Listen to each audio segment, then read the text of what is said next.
جس نے فلیٹ اپنے لیے خریدا جی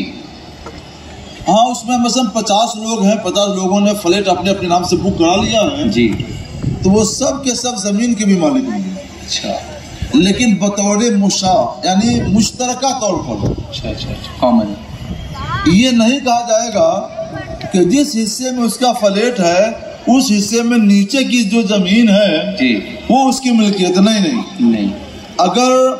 1 ایکڑ زمین میں وہ بلڈنگ بنی ہوئی ہے جی تو پورے 1 ایکڑ میں اس کا حصہ پھیلا ہوا ہے۔ اچھا یعنی اس نے 10 لاکھ میں وہ زمین خریدی اور 10 لاکھ کی زمین کتنی ہوتی ہے؟ مثلا آدھا بسوا ہوتی ہے جی، یا مان لیجئے کہ 10 بائی 10 فٹ ہوتی ہے تو 10 بائی 10 فٹ زمین کا وہ مالک ہے جی، مگر وہ 10 بائی 10 فٹ زمین اتر والی ہے کہ دکن والی، پورب والی ہے کہ پچھم والی، یا بیچ والی یا کنارے والی، یہ کچھ معلوم نہیں جی، مشترک ہے، مشاع ہے، وہ حصہ پھیلا ہوا ہے اور اس حصے میں سب شریک بھی ہیں۔ اچھا لیکن جو فلیٹ کا ڈیزائن بنے گا تو اس میں تو اس کو ایک جگہ الاٹ کر دی جائے گی نا؟ ہاں جگہ تو الاٹ ہو جائے گی جی، مگر زمین کا مالک وہ تنہا نہیں ہوگا۔ زمین میں سب جتنے بھی فلیٹ والے ہیں سب کا سارے فلیٹ والے اپنے اپنے حصے کے حساب سے اس کے مالک ہوں گے اور ان کا حصہ کون ہے یہ متعین نہیں ہے۔ تو اگر ایسا ہے تو جو فلیٹ میں نے خریدا تو جو بلڈر ہے یا ڈیولپر ہے اس کو مجھے وہی فلیٹ دینا ضروری ہے یا اس جیسا دوسرا بھی دے سکتا؟ نہیں، فلیٹ تو متعین کرنا پڑے گا جی، کیونکہ فلیٹ میں رہنا ہے جی، اگر فلیٹ کو یہ مشترک کر دیں تو یہ ڈھونڈا کرے اور اپنی خبر کو خبر نہ پتہ ہی نہیں چلے کہاں رہے گا۔ جی، زمین رہنے کے لیے ضروری نہیں ہے، فلیٹ رہنے کے لیے ضروری ہے، تو جو فلیٹ متعین ہوا ہے دونوں کی باہمی رضامندی سے وہ فلیٹ متعین ہے اور اسی منزل کا فلیٹ چاہیے جس منزل کا ہے، اسی محلے کا فلیٹ چاہیے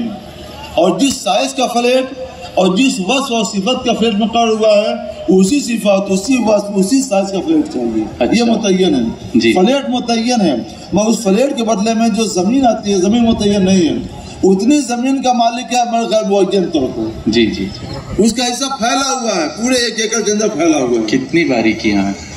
ماشاء اللہ، سبحان اللہ۔ اچھا ٹھیک ہے، میں نے ایک فلیٹ بک کیا لیکن پوری رقم ابھی نے ادا نہیں کی، وہ کنسٹرکشن ابھی چل رہا ہے، میں تھوڑی تھوڑی رقم دے رہا ہوں، تو جو زکوٰۃ مجھے دینی ہوگی تو جو باقی رہنے والی رقم ہے اس کی زکوٰۃ کسٹمر کے لیے یا جو بلڈر ہے اس کے لیے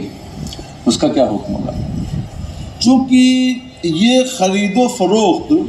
یہ بیع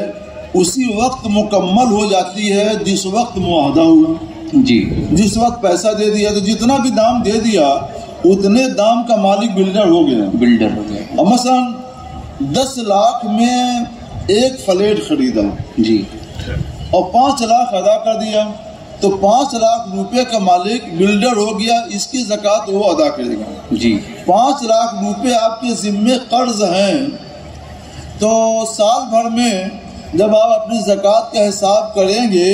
تو زکوٰۃ کے حساب میں سے 5 لاکھ کا یہ قرضہ نکال دیں گے، وضع کر دیں گے، گھٹا دیں گے، اس کو گھٹانے کے بعد جو باقی بچے گا اس کی زکوٰۃ دی جائے گی۔ اچھا، اور میں نے رقم پوری ادا کر دی مگر ابھی مجھے قبضہ نہیں ملا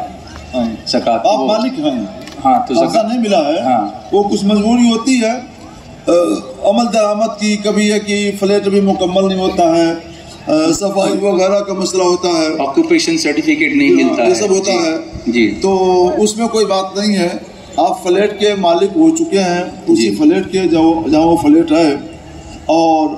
اس جو روپے آپ نے ادا کر دیے دام میں وہ روپے بلڈر کو ہو گیا، اسی جگہ بلڈر ادا کرے گا زکوٰۃ۔ آپ نے پوری رقم ادا کر دی جی، تو آپ اس سے بڑی ذمہ ہو گئے، اب اس کی ذمہ داری ہے کہ وہ فلیٹ جلد سے جلد آپ کو تیار کر کے تسلیم کر دے، سپرد کر دے۔